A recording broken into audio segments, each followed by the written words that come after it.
said, we need to think about entities around us not as stable things, because for a thing to be the same thing from moment to moment would be for it to share all of its properties.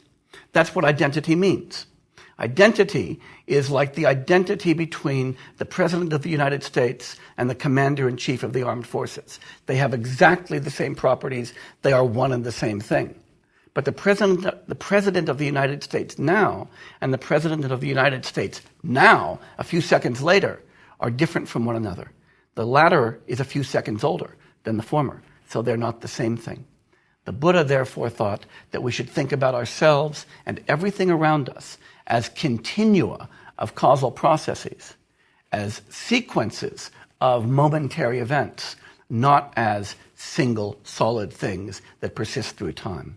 That's the Buddhist idea of impermanence. There are no things. There are only continua of constantly changing phenomena. And we conceptually impute entityhood to them. But the entityhood is something that we impose, not something that's there in nature. And in particular, when we think about ourselves as continuing and living for years and years and years, that's an imputation based upon a continuum of constantly changing phenomena. The second major idea is this idea of selflessness, the idea that there's no core, no basic entity to things. And the Buddha connected this deeply to impermanence, but distinguished between two different kinds of selflessness to which we need to attend: the selflessness of the person, that is my own selflessness, and the selflessness of phenomena. Because things are constantly changing, there's no component, no identity that they retain over time. There's no core or essence that makes a thing the thing that it is. But similarly for ourselves, we might think, well, there's me, I, the subject, that's got a body, that's got a mind, that's got thoughts, that's got experience. The Buddha argued that that's an illusion. If we look inside, we find the thoughts, we find the experiences, we find the perceptions, we find the emotional states, we find the parts of our body. But if we look for the I, the core thing that possesses all of those, we find absolutely nothing at all. You can try this at home. Remove all of your thoughts. Remove your body. Remove your memories. Remove your personality. Remove your perceptions. And ask what's left. The Buddha's insight was nothing is left. Persons are fundamentally selfless, just constantly changing continua. And that's because of their impermanence. Closely connected to all of these is the idea that everything in the universe, including ourselves and every state of ourselves, is interdependent. And the Buddha distinguished three kinds of interdependence. There's causal interdependence. Everything that occurs depends upon causes and conditions. Nothing just happens. And everything that occurs has effects. So everything is linked in a complex cause and effect nexus. But moreover, things are interdependent in a mereological sense. That is, wholes are dependent on their parts, parts are dependent on their wholes. Consider your automobile, for instance. Your automobile exists only in dependence on the engine, the transmission, the wheels, the doors, the gear shift, and so forth. Without all of those parts, no whole. But at the same time, each of those parts depends for its identity on the whole. If you take the brakes out of the car, they're no longer brakes. They're pieces of metal and mechanism that could brake a car if they were in there, but need to be in a car to actually be brakes. Take the gear shift out and you just have a stick. You don't have a gear shift anymore. So things depend for their identity and their existence on the wholes of which they're parts, and the wholes depend upon the parts, and this interdependence pervades all of existence. Most subtly of all, the Buddha argued that everything depends for its identity on what he called conceptual imputation. That is because, as we analyze the world, we find just a huge continuum of momentary events that are causally connected to one another, that are totally impermanent, that are selfless, that have no identity of their own. The identity that we find, the identity of your car, the identity of your body, my identity, the identity of the United States, the identity of a piece of paper as a dollar bill, all arise from our own conceptual categories, our own conceptual imputation, our decision to regard this particular continuum or this particular slice of reality as a thing and to give it a name. The echoes of Taoism, by the way, should be really interesting here. And of course, interdependence is deeply connected to impermanence and deeply connected to selflessness. Things are impermanent because they're interdependent. Things are selfless because they don't have any essence of their own, but depend always upon other things and their place in this vast network. Those are the fundamental ideas that animate Buddhism.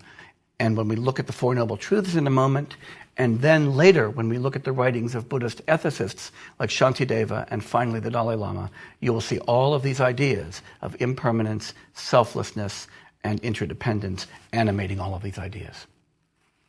But at Sarnath, what the Buddha really enunciated that makes the Dhammacakkappavattana Sutta, this discourse on the turning of the wheel of the law, so famous and so important, are what are usually called the Four Noble Truths.